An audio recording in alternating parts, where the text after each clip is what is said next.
All right. And if you guys have any questions, since it's me, you can still type it on the chat and then we can get to it at the end. Or if you want to just unmute yourself, you can ask as we go.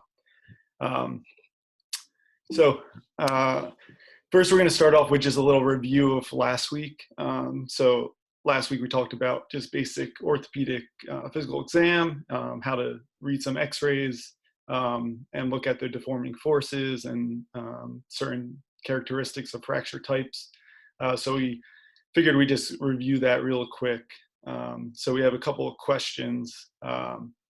So let's see how this polling feature thing goes. Are you guys able to see? Is there a poll coming up? Yeah, there's a poll. All right. So it should just name this fracture type and just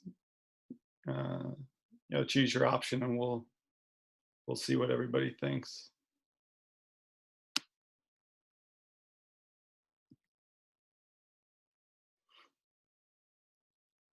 So far, it says that none of you guys are answering. So it has all 5 questions together. So we can't submit answers until we answer all 5. All right. I was afraid of that. All right. All right. So we're going to just scrap that. Sorry about that. So just think about it, and then I'll just go over the answers. So there's this one, and then which is transverse, and it's similar to oblique, but the oblique is going to be greater than 30 degrees. So that distinguishes between those two. The next question was, describe this fracture pattern. And so as you can see, it's multiple pieces, so we call it a comminuted fracture. And then again, just to add in the spiral fracture, is kind of similar to the oblique, but it's going to be due to a rotational force rather than transitional force that causes the oblique. So the spiral has this spike that you can see pretty consistently on radiographs. So next we talked about angulation of fracture patterns, and this can be in the coronal plane or the sagittal plane. When it's in the coronal plane, which is you're viewing on the AP X-ray, if any, again, the fracture, angulation, displacement, all that stuff is with the distal portion. So when you're talking about varus and valgus, it's the distal portion is facing away from the body, and that determines that it's in valgus. If it's towards the body, then it's in varus. And then in the sagittal plane, which is you're looking on the lateral X-ray, if the apex is posterior, it's going to be in recurvatum, and if the apex is anterior, it's in procurvatum. So again, we had some more polling questions. So just think about this for a second. Think of what the answer is. As you can see here, Joe labeled medial and lateral. So for this one, it's in valgus because the distal portion is facing away from the body or going towards the lateral side. So that's valgus. And then this one, again, you're looking at a lateral radiograph of the tibia and fibula. This is anterior, this is posterior. So when you're in the sagittal plane or looking at the lateral, it's either procurvatum or recurvatum. Since this is apex posterior, it's in recurvatum. And then Joe added in the bonus question, which I don't know the right answer or what his answer was, but I think I'm going to go with Rocky too. So now we're going to go to the crux of this lecture, and what we're going to do is talk about just basic or an introduction to principles of fracture healing, and then just different types of fixation. It's a very broad and vast subject. We'll get to some of it tonight, and then I think next week we might continue and do a little bit more. So the goals of this lecture, we want to first identify primary versus secondary bone healing and identify when we want each of those. We're going to talk about the concept of a lag screw and how to determine if it's lag by technique or by design. And then we're going to go into the understanding of different categories of diaphyseal or shaft fractures and how you want to treat each of these. So just to start, fracture healing has to do with osteoblast, osteoclast. The osteoblast has a B in it, so that builds bone. The osteoclast break down bone.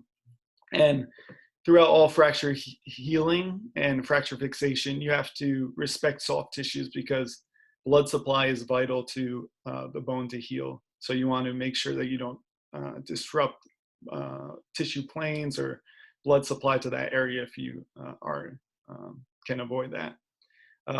Some of the blood supply comes through the inside of the bones and then also on the outside through the periosteum. When we're talking about diaphyseal or shaft fractures, we are mainly concerned about 3 different things, and you'll hear this over and over in AO principles, which are to restore length, alignment, and rotation. So here, like I mentioned last week, a lot of times fractures are short due to the pull of muscular forces. So we want to pull them out to length and fix them in correct length. Similar when they're out of alignment, we want to correct that alignment and get it back to the normal anatomic position. And then rotation, which is often some of the hardest component, especially in transverse fractures or comminuted fractures, because you might be not 100% sure that the rotation is correct. If it's an oblique fracture or something that you can visually see the fracture fragments and fit them together, then you might know your rotation is going to be spot on. But if it's comminuted or transverse, you have a little bit harder idea of determining your rotation. You have to rely on some other things. And so in a diaphyseal fractures, we don't have to put every piece back together. So all the comminuted fracture pieces, we don't have to put together, and I'll explain that in a little bit. So there's different types of fracture healing. There's primary and secondary. And primary has to do with this cutting cone concept, where osteoclasts first come by past the fracture site, and then osteoblasts come by after and lay down new bone. And primary fracture healing is linked to absolute stability. So you're going to hear this throughout the lecture. Primary goes with absolute stability, and secondary bone healing, which we'll get to in a second, goes with relative stability. And so in primary bone healing, you want a small fracture gap. So you want to put this fracture back together exactly with the cortexes abutting each other. And you want to fix that with absolute stability, meaning that there's very, very, very, very little motion. And so this requires a stiff construct. And we'll go in ways of doing primary fracture healing or with absolute stability. The other type is secondary, which again, it's linked to relative stability, and this is going to have a callus formation. So there's 4 different phases of secondary fracture healing. The first one is inflammation. So initially when you fracture something, you're going to get a release of blood there, and you have a fracture hematoma in that area. Multiple different types of cells are coming into that area. After about day 5 or so, you start forming a soft callus, and this is due to collagen fibers, which are being laid down by fibroblasts, and this loosely links the bone fragments together. And then this is going to turn into a hard callus, which osteoblasts start forming new bone. And then eventually you're going to go into the remodeling phase, and this happens for the rest of your life as the fracture callus is going to change as osteoclasts come back into play and osteoblasts, and this close interaction between those 2 cells. So with secondary fracture healing, like I mentioned, it's relative stability. So you can have a little bit less stiff construct. And the premise of this is to distribute strain. And I'll get to that point I think, in a little bit. I'm not 100% sure of his order of his slides, so we'll see. Jeremy, Oh, can you hear me? yeah. Dr. Ippolito. Sir, hello. All right. Good afternoon. Nice to see you. Am I coming through okay in here? Yep, I can hear you. Sorry, it's got the OR. Okay. Do you want me So, to share? this is pretty quick. Hey, Joe, do you want me to unshare and you go on, or do you want me to just click through?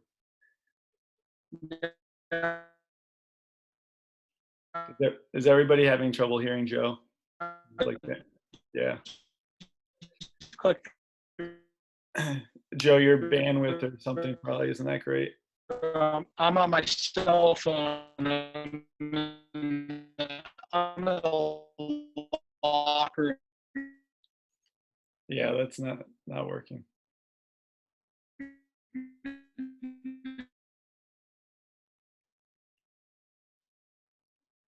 All right. As Joe tries to figure that out, I'll just continue on. And that noise is annoying. All right. So direct fracture healing, again, requires absolute stability. So you want to form a stiff construct and compress across the fracture site. So this is going to be with either lag screw technique, and there's two different kinds, or you can compress through a plate. And there's also other different ways to compress that we're not going to get into for this lecture. This here is showing the lag screw technique. This is a lag screw, and we'll talk about what this plate function is as well. With secondary bone healing, again, you want to, it's usually when you can't hear me. I'm great. Oh, you're usually dealing with comminuted fractures that you're not able to get compression across one fracture site. And the premise of this is to distribute the strain. So you want to have some motion at the fracture site, and then this is going to form a callus. And so one of the ways to do this is a bridge plating or intramedullary nail. And so what bridge plating does is, as you can see here with the lag screw, we're compressing at the fracture site, we're fixing that fracture. With the bridge plating, we're leaving this area of comminution free, and then just putting screws outside of that fracture site. The distance between these two screws is called the working length. And an easy way to think about how bridge plating works is if you take a, let me see, I can't see myself. If you take a pencil or pen, and say if you try to do a 3-point bending technique to break it, if you put your thumbs close together, I'm not going to do it because I don't want to break my pen, but you'll be easily able to break the pen. But if you take your thumbs and bring it out away from that area of comminution or fracture, it's much harder to break this pen because you're distributing the strain across the whole pen. In this case, you're distributing the strain across the whole plate. So you want each of the areas of the comminution add up to decrease the amount of strain in that area.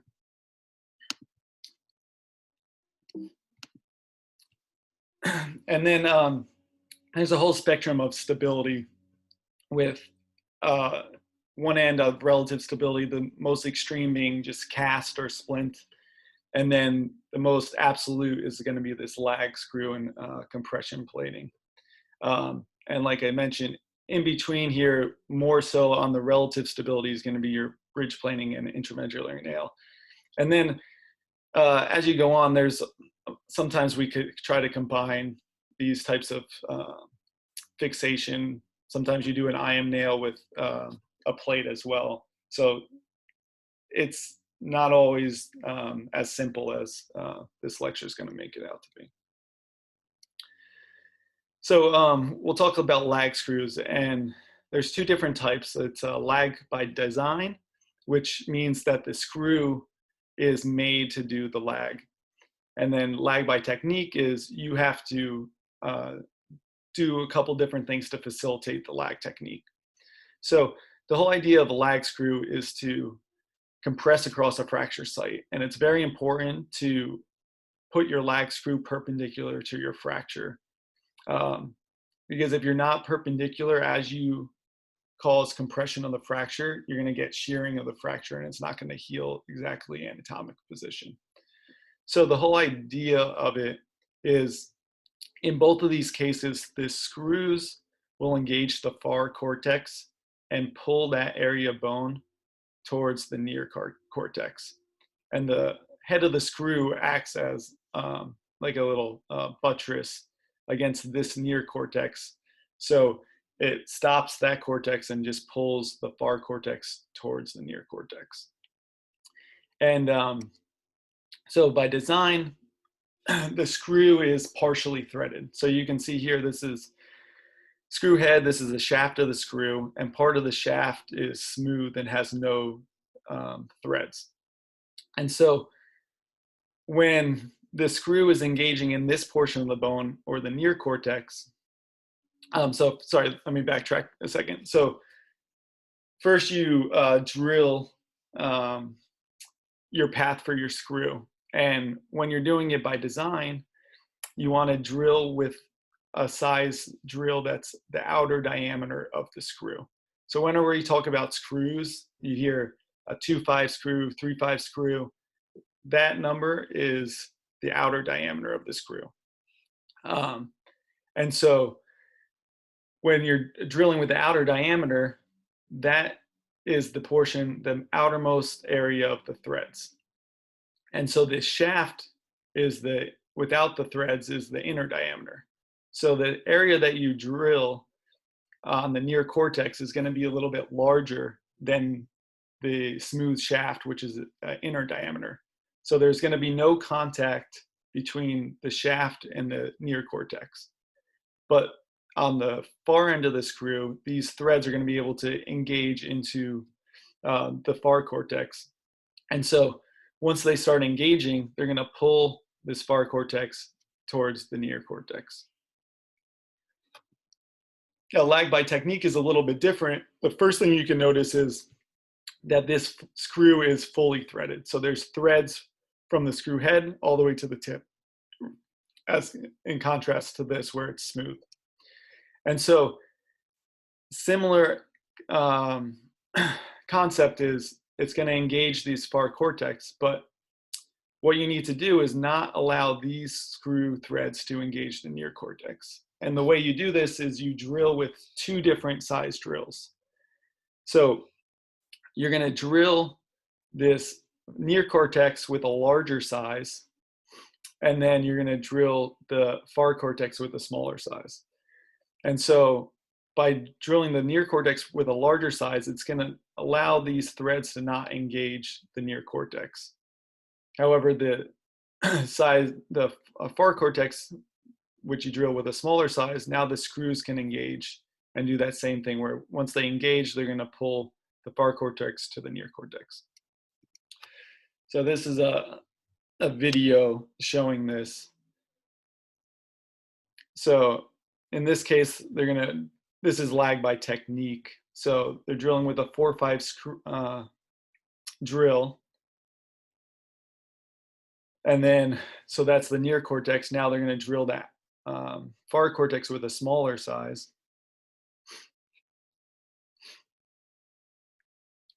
And now they're going to put in a 4-5 screw, which is going to be able to slide through the near cortex and just engage the far cortex.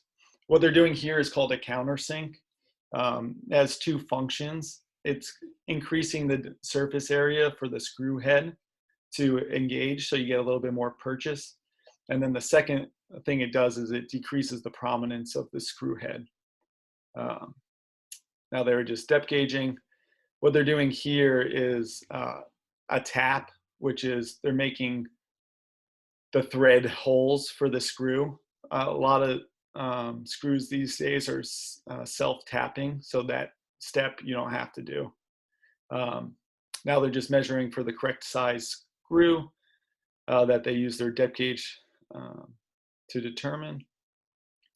And now once they engage this part, the screws should pass easily through this near cortex. And now it starts engaging the far cortex, and you're going to be able to see that it's going to start compressing. One other thing you can note is in this situation, they didn't drill perpendicular to the fracture site, right? So it should have been drilled in this direction. And because of that, you can see here that there's some translation happening as we get compression. So it's very important to, once you're doing either lag screw by technique or design, to pay attention and get it to the best of your ability, perpendicular to the fracture site.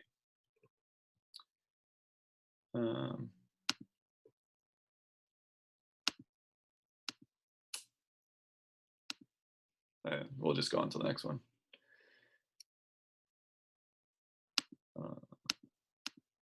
Oh, so this is by, sorry, this is by design. And so, this is showing a fully threaded screw. And again, they did the same thing where they drilled the near cortex with a larger diameter drill and the far cortex with a near one. And they're showing that a fully threaded screw, I think they're not going to get compression. Yeah, so they drilled both cortexes with the same size drill. And now you have threads in both cortexes, so that when the screw comes in, you're not going to be able to generate that compression because the screw threads are also engaging that near cortex.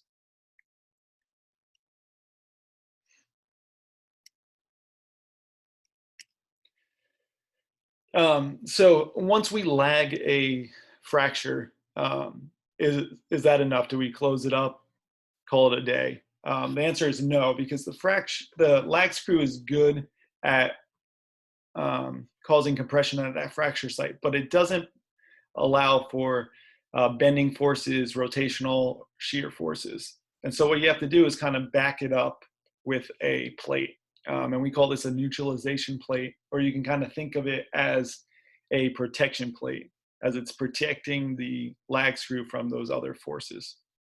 So you do the lag screw, and then you put a neutralization plate with usually 3 screws on each side. Sometimes what you can do, if the fracture is amenable to this by location, you can sometimes use your lag screw through one of the holes in the neutralization plate. And this is just going to give you a stronger construct, because now your lag screw is attached to your neutralization plate. So the mechanical strength of the plate and lag screw are much higher. So like I mentioned, when you're putting in lag screws, you want to become perpendicular to the fracture site. So not all fracture patterns are amenable to lag screws. So you can see here that the bottom one is transverse, and you're not able to put a lag screw because you're not going to be perpendicular. So if, in this case, if you try to, you're going to cause shear with this fragment going this way, this fragment going that way.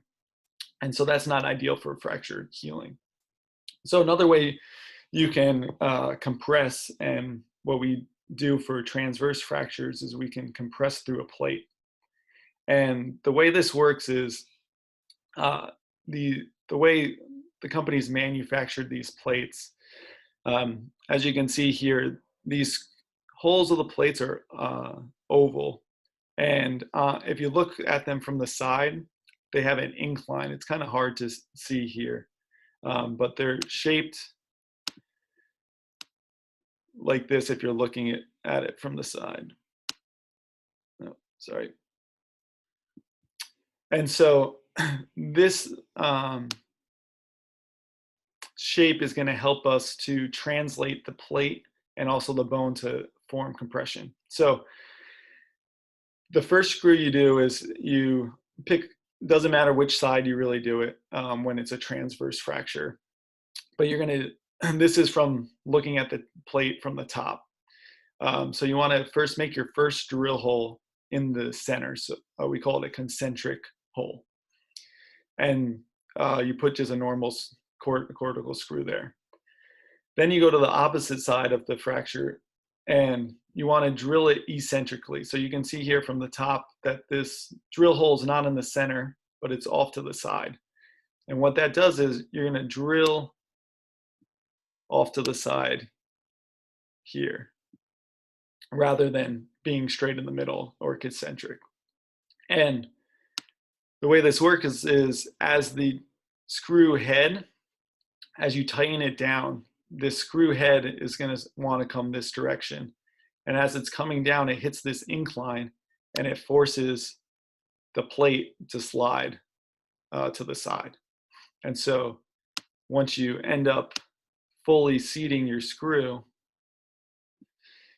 head's going to be down here. And this plate is going to slide and change position from where you started. Rather than in this first screw, which is concentric, you start it here in the center, and then when you finish it, it just finishes again, just right in the center. And this doesn't allow for any translation of your plate. So because you already first put this concentric screw in on the other side of the fracture, as you tighten this screw, and as I said, the plate wants this, sorry, I drew this wrong. As this comes down, no, I did, sorry. Yeah, that's right. That's right. Oh, hey, Mike. Hey. As the plate comes down, since you lock the plate to this side of the bone, it's going to cause the whole plate to come left, as well as the whole bone to come left. And you're going to get compression at the fracture site. So it's a little bit hard to explain and get the first time you see it, but if you can look this up online and you can go over it again, and once you get the concept down, it becomes more obvious. And then a trick for that, if you can go back one, if you want to get even more compression with that same construct, you can do another eccentric hole to the left of that eccentric hole you just did. So you drill eccentrically, and then you loosen your first screw that you put down in compression mode, just so that it's like just not engaging the plate. And then you tighten down your second eccentrically drilled screw, and it'll pull the plate bone construct even further, compress even further. And then you go back and you retighten your first eccentric screw, and that'll give you a little bit more compression in addition to the first amount of compression you got. Yeah, you can never get enough compression. Never. All right. And then we won't get into it, but you can also compress a oblique fracture as well. The whole premise of that is you form an apex in the plate and force that bone into the apex. That we can talk about another time. So now we just have a couple of cases, and if you guys want to just look at this, if someone wants to unmute and go through this, or if you guys just want Mike or myself to go through it, that's fine. I vote Dustin. All right. Thanks, Mike. So we got AP lateral forearm. Looks like a comminuted midshaft radius fracture.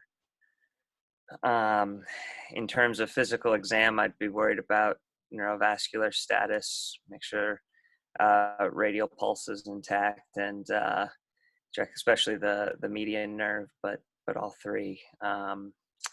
Yep. And then, What else did you notice on the X-ray? What was the cause of the fracture? it looks like a foreign body, like a projectile of some kind. Yeah.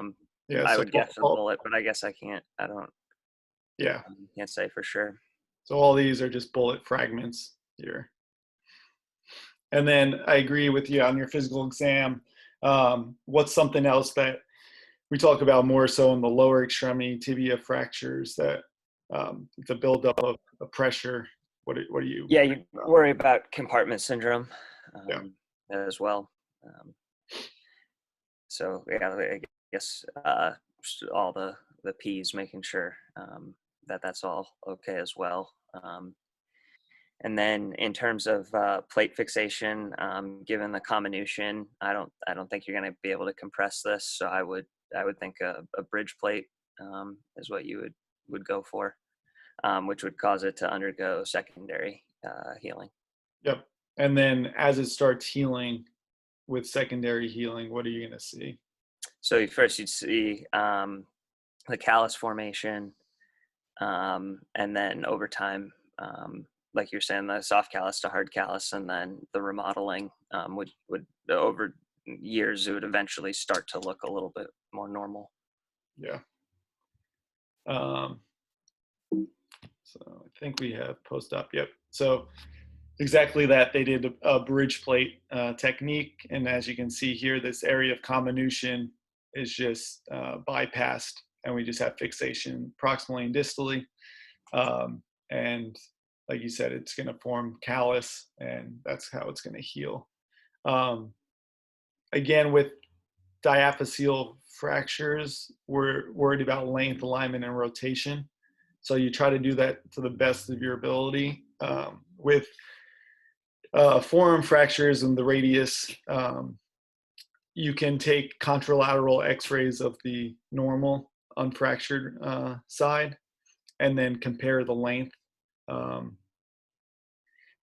And then also for alignment with radius fractures, restoring the radial bow is very important for forearm rotation, supination, and pronation. So those contralateral x-rays can also help you restore the bow. And then lastly is rotation, and ways you can do that is just look at, there's different anatomic landmarks on the distal radius and also the proximal radius that you can use to relatively line up your rotation. Mike, were you gonna say something? Yeah, the most important part, in this case with restoring alignment is the radial bow, like you said. So a lot of times you can notice this plate is a very straight plate that they use to do their bridge plate construct. Most plates we would use nowadays would have a built-in radial bow that you could build to, so that this bone wouldn't be quite so straight. This patient likely would have like a pronation supination deficit because it's a very straight plate. So that's one thing. And then just in regards to like biomechanics of bridge plating, the working length of this construct is the two most inner screws crossing the fracture site. And in bridge plating, those screws see the most stress.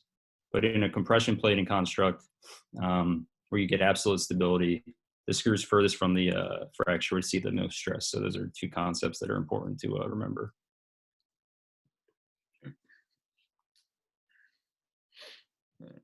All right, so here's another case. Let's see who else is on here.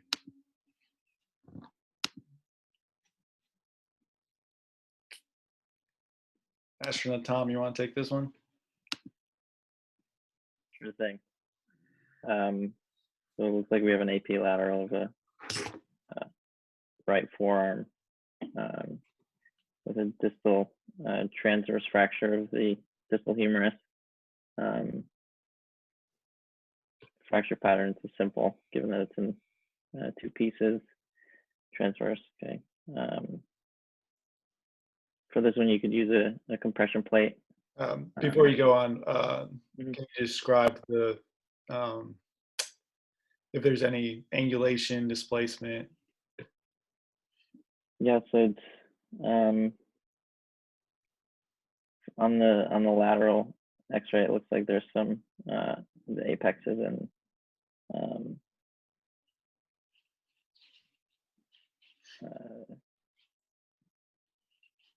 would you It looks like it's dorsal. Yeah. Yeah. So it's in recurvatum.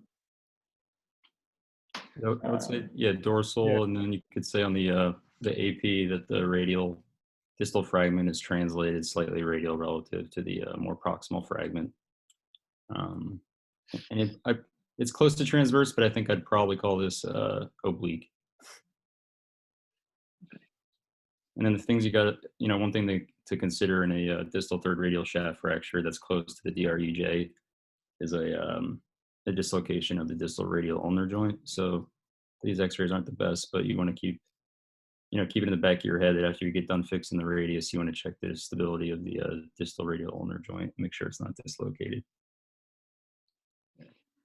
Once you're past 6.5 centimeters from the joint, then your probability of that DRUJ injury is less. So this looks like it's probably, I don't have the measurements, but it looks like it's within that. So like Mike said, you have to pay attention. This could be here, or it could be just crappy lateral of the x-ray. So you want to get back to what you were saying about how you want to fix it? Yeah. So given that it's a simple oblique fracture, you could use compression technique.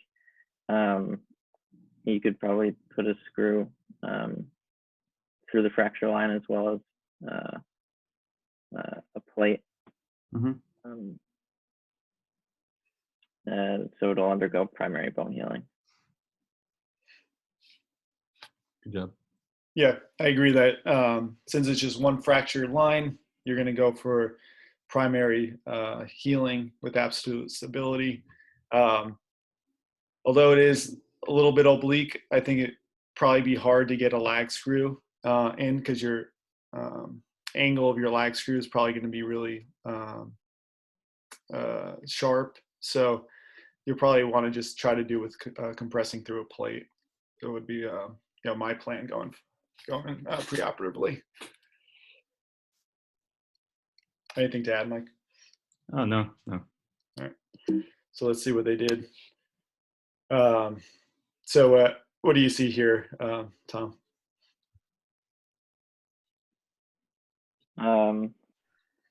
Looks like a compression plate, kind of what you described in a previous slide. You have an eccentric screw placement in the plate itself.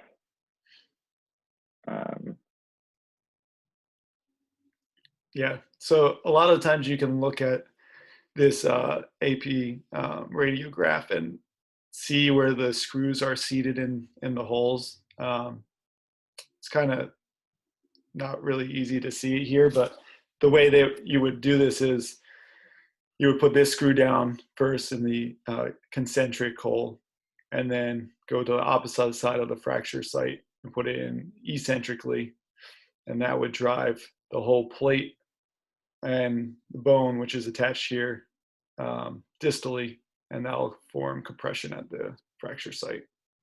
And then you just fill in the rest of them concentrically, or like Mike said before, you can add another eccentric screw to allow for more compression. And you can see on the postoperative lateral after the radius is fixed that it's a better lateral and the ulna, the DRUJ is reduced. So that problem we were talking about before, where you have a dislocated ulna in the setting of a distal third radial shaft fracture, that combination is called a Galloway fracture, but this is not that because it's reduced now. Yeah. Even though you get a good x-ray here, you should also test the stability in the operating room, which is you do a shuck test where you grab the radius and the ulna and you kind of just translate them in the sagittal plane to see if you can form any subluxation or dislocation. But in this is probably low probability. All righty, I think this is the last case. All right, Nikki, you still there? I'm here. You want to give it a shot? Yeah. So this is, well, the initial films look like just an AP of the forearm. with a radius and ulna fracture. The radius looks like it's in the mid shaft, kind of towards the distal end of the shaft. It's transverse, it looks transverse, translated medially, or sorry, towards, translated ulnarly.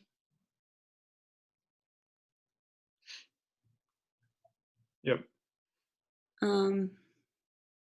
The ulna kind of looks like an oblique fracture.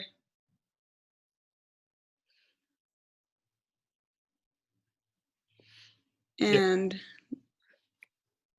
this looks like it was compression plated. Yeah.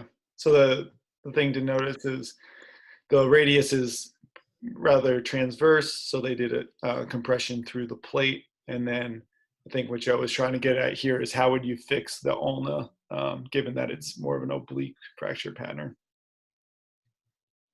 I would see if I can get a lag screw in there and then maybe a neutralization plate. Yep, I think that's a great option. The other option is you can use a compression plate, and like I said, I didn't really explain this before, but you can put it in on certain portions of the bone where you form an apex at the fracture site, and you can still compress through the plate. But I think probably with this, I'd try for a lag screw and neutralization plate. Also, you can't really do it the second option because the obliquity of this fracture site is where you would put your lag screw coming out on the ulnar surface going radial, but with and then you would put your neutralization plate on the either most of the time on the volar surface, or you can put it on the dorsal, which you probably wouldn't. But if you try to do that with a compression plate, you would have to put the plate on the ulnar surface, and that's a little bit more prominent of an area, and might cause the patient to have some symptoms from prominent hardware. So as you can see here, they did what we discussed, where they did a lag screw here and then a neutralization plate. And then I don't know if you said it, but what type of fracture healing is this going to be? Primary. Yeah. So you're not going to see any callus, and you'll just see, good compression through the fracture site. Anything to add to that, Mike? No. Oh. Yeah, just, I mean, things to remember, all those things we went over with absolute rigid fixation, like in compression plating, your working length is smaller because your screws are closer to your fracture site. The stress that the screws see is greatest further away from the fracture site. And in bridge plating, you have a longer working length. It's more, it's less stable, less rigid, and the screws that see the biggest amount of stress are the two screws closest to the fracture. Those are some of the main points of plating biomechanics. Since we have more time, I can go back and explain what I was talking about. If the fracture site is oblique, you can still use a compression plate. So let's see. So if this is oblique and you had your plate on this surface of the bone, what you want to do is you have two options, right? You have holes here on your plate, holes here.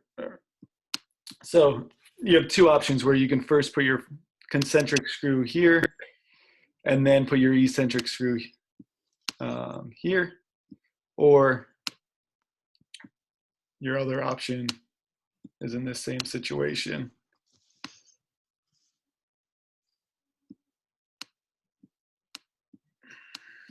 You can put your concentric screw first here, and then your eccentric screw here. So let's first do this situation. So if you put this concentrically, and then you drilled your second screw eccentrically, you always want to put the eccentric screw, I don't know if I mentioned this before, away from the fracture site. So you'll eccentrically drill it here. And what this is going to do, it's going to drive the plate this way with this bone fragment here.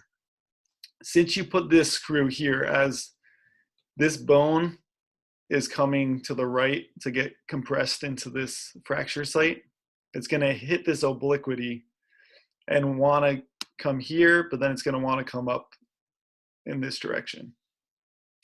Since this plate isn't fixed to this bone, this whole construct, the plate and this bone, are all going to translate in that direction. If you did it this second way, which is the correct way to do, so you first put your concentric screw on the obtuse side of the angle, not the acute side. And then as you put a eccentric screw on this side, again, you want to put it away from the fracture site. So as you put this screw down, you're going to want to bring the plate and this bone fragment to the left. As it goes here to the fracture site to get compression, it's going to want to come downward as it hits this oblique fracture. However, since this whole portion is one segment, it's going to hit this axilla, and the plate won't be able to come in this direction because it hits the bone. It kind of just forms this axilla and doesn't allow it to translate. Like, you have anything to add to that? No, I mean that's a like a next level concept. If you guys can get that down sooner rather than later, you'll be ahead of the game. It's a kind of a tougher concept, I think, to get a hold of, but it's a good one to know. So like I mentioned before, that you can only put this on if you can put the plate in a situation where it goes into the axilla. Because if, say you tried to take this plate and put it on this surface of the bone, you won't be able to form an axilla, and so you can't use a compression plate in that orientation.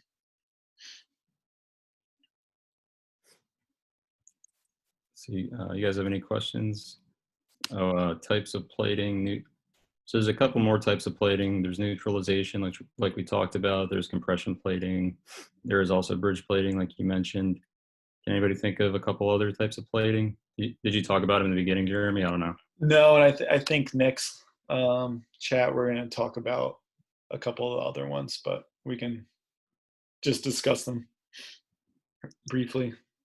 Another main one that's used commonly is buttress plating and anti-glide plating.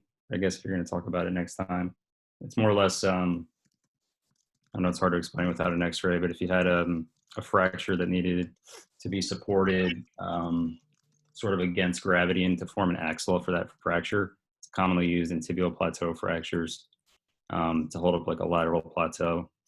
That would be a form of buttress plating. And then anti-glide plating is something commonly used for, it's almost like the inverse that you could see used in ankle fracture surgery for like a distal fibula fracture or posterior malleolus fracture. So you can see it, Jeremy's drawing a lateral tibial plateau plate there. You can imagine that vertical line is separating the lateral plateau from the rest of the medial plateau. That lateral plateau wants to go, sink down with gravity and depress relative to the medial plateau. But your buttress plate there with screws going across provides an axilla and prevents it from subsiding.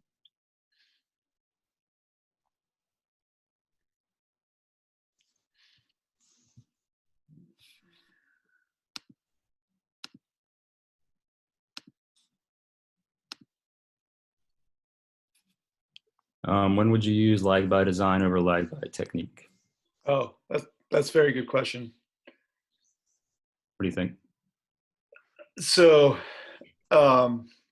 with lag by technique, you can control where you want to lag a little bit better or easier. So, with design, the screws are manufactured with partially threads. So sometimes they're half the screw length, sometimes they're a fourth, or other different options. So with a screw by design, you're confined to that amount of thread purchase. So say if you try to use this this same exact screw, but the fracture line was here. Since that you have threads crossing the fracture site, you're not going to be able to generate compression because you'll have these screws engaging on this surface and these screws both engaging, kind of in how that video was, where you have two areas of bone getting engaged by the threads. However, if you did it by technique, you can drill your neocortex all the way to the fracture site with a larger diameter, and then past the fracture site, you can do it with a smaller diameter. So, and then you use a fully threaded screw. So it doesn't really matter where your threads are because you're making a bigger channel up to that fracture site. So a lot of times we'll do that for more metaphyseal rather than in this position, in this example where it's cortical bone. Because then we can just drill exactly where we want to go up into. Does that kind of make sense? Yeah. I'm going to put up another X-ray. Somebody's asking about how you describe displacement of the fracture segments and upper extremity fractures. Can you put up one of the slides with form fracture?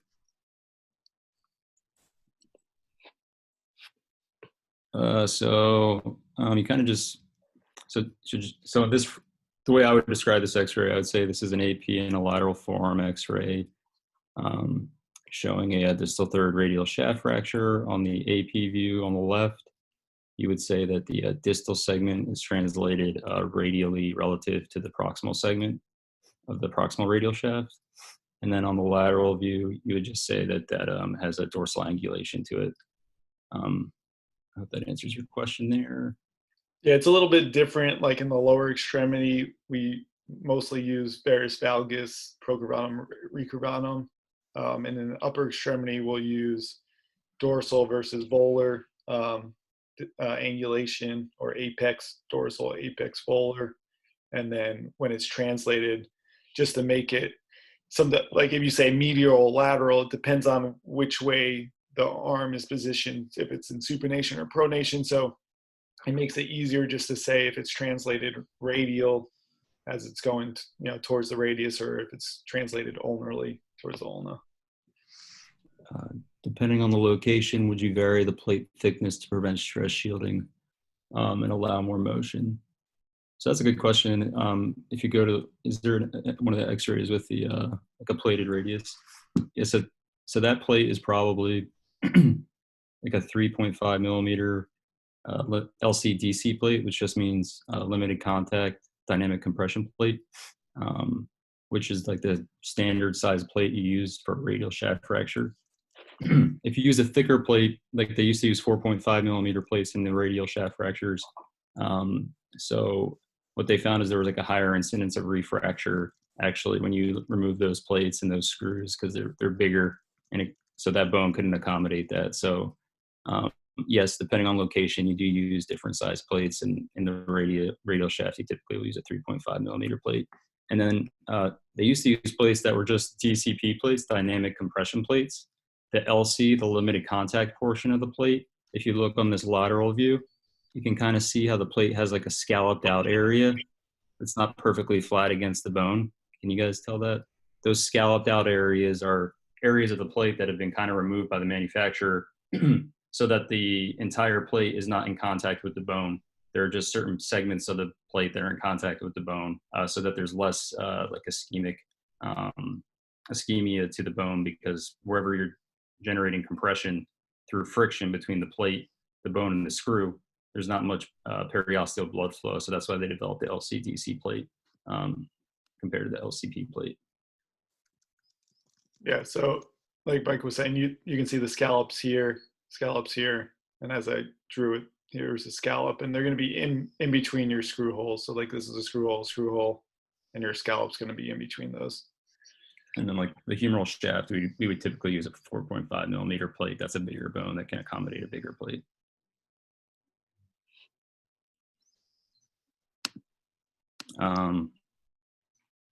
The plate thickness doesn't generally correlate with distance between screws.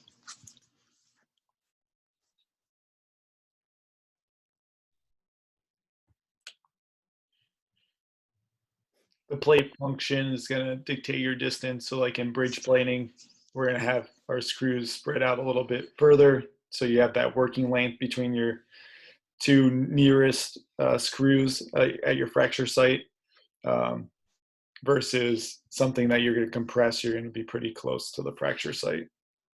Yeah.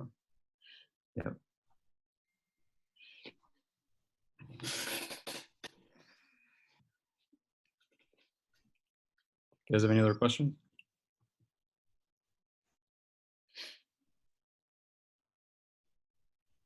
No?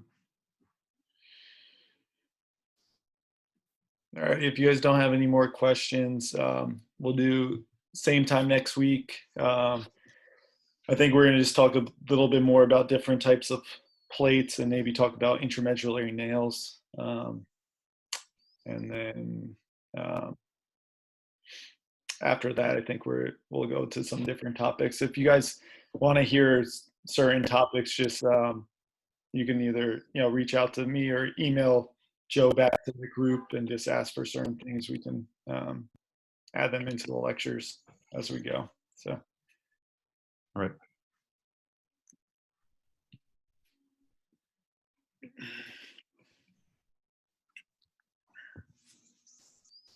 Thanks, guys.